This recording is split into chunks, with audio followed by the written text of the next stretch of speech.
আমার প্রতিদিনকার ব্যথা এটা। এই যুবক ছেলেগুলো বুঝলোই না, কোনোভাবেই বুঝলো না।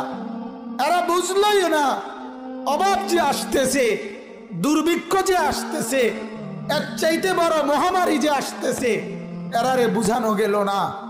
এদের মোবাইলের নেশা এরা ছাড়লো না, এদের নর্তকী দেখা এরা ছুটলো না, এদের নাফরমানি এরা ছাড়লো না, এক ওয়াক্ত নামাজ পড়ার অনুভূতি এদের জাগলো না। হায় যুবক, হায় মুসলমান ছেলে, তুই বদলাবি কোন দিন ভাই? কোন দিন বদলাবি? তোর কারণে আরো গজব আসতেছে, আরো গজব আসতেছে। কোথায় নেমে গেছি আমরা? সেদিন পত্রিকা আসছে, ক্লাস 7-এর ছেলে, 7ম শ্রেণীর ছেলে কর্তৃক এক মেয়ে ধর্ষিতা, ধর্ষণকারী ক্লাস 7-এর ছাত্র। এই আমার বাংলাদেশ, এই আমার সোনার বাংলাদেশ, এই আমার দেশ। আহা, উলঙ্গপনার বেহায়াপনা দেখতে দেখতে, অশ্লীলতার বেহায়াপনা দেখতে দেখতে যুবকগুলো বেসামাল হয়ে গেছে। আর মা বাপও হাল ছেড়ে দিছে, সবাই নিশ্চিন্ত হয়ে গেছে। আর কিছু লাগবে না, আর কিছু লাগবে না। শুধু টাকা দিয়ে সমাধান, শুধু বিল্ডিং দিয়ে সমাধান, শুধু ভিসা দিয়ে সমাধান, শুধু বিদেশের সমাধান, বিদেশ পাঠাইতে পারলে। আহা, আল্লাহ আমাদেরকে মাফ করে দেন, আল্লাহ আমাদের কলিজার মধ্যে বুঝ দান করেন। অনেক যুবক বলছো ভাইয়া, সবাইকে বলি, তোমরা আমার স্বজন, তোমরা আমার কলিজার সর্বোচ্চ মহব্বতের অংশ ভাই। যুবকদেরকে নিয়েই দিবারাত্রির সবচেয়ে বেশি ফিকির করি আমি। আমার কলিজার সবটুকু দরদ নওজোয়ান সাথীদেরকে নিয়ে। এই নওজোয়ানরা, আমি পরিষ্কার বিশ্বাস করেন, দিনের আলো যেমন দেখা যায়, আমি যেন পরিষ্কার দেখতেছি এই আজকের 20-25 বছরের যুবক ছেলেগুলো, তাদের এই নাফরমানির কারণে তারা তাদের জীবনে মস্ত বড় অভাব তারা জীবনে দেখবে। বিশ্বাস করেন, এই কথা মনে রাখো। তোমরা যারা নামাজ পড়ো না, তোমরা যারা চরিত্রহীনতায় ডুবে আছো,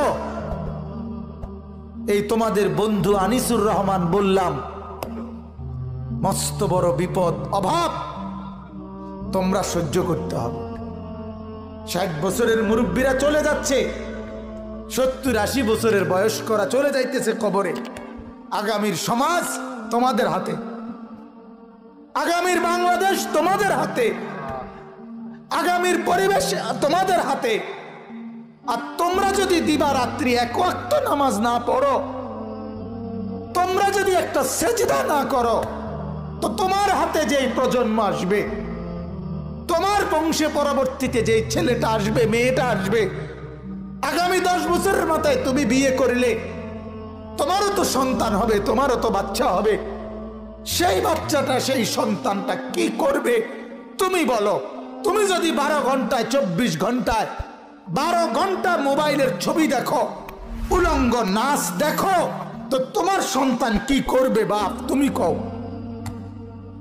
আমারে বলো বাপ, তোমরা বলো।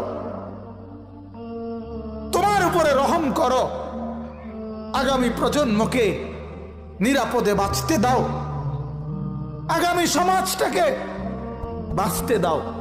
তোমরা তো বাঁচতে দিবা না, যা বোঝা যায়। বেসামাল ছেলে পেলে, বেসামাল, একেবারে বেসামাল। আল্লাহ আমাদেরকে মাফ করে দেন। সবাই আল্লাহকে ভুলে গেছি আমরা, সবাই আখিরাত ভুলে গেছি।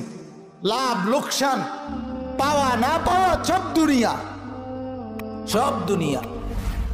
এজন্য আমার নওজোয়ান বন্ধুরা, এত শত যুবক দেখে আমি বললাম এ কথা।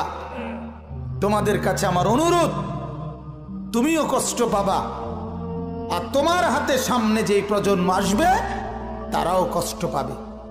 এটা আমার প্রতিদিনকার কথা। আমি যদি আরো 100 বছর হায়াত পাই, আমাকে তাই বলতে হবে, একথাই ঘুরে ঘুরে বলতে হবে, একথাই বলতে হবে। আজ যুবকদের, আজ মা বোনদের বেপরদিগি থেকে বাঁচাবার জন্য কারো কাছে কোনো উদ্যোগ নাই, কারো কাছে নওজোয়ানদের জন্য চরিত্র সংশোধনের কারো কোনো ফিকির নাই, কারো কোনো ফিকির।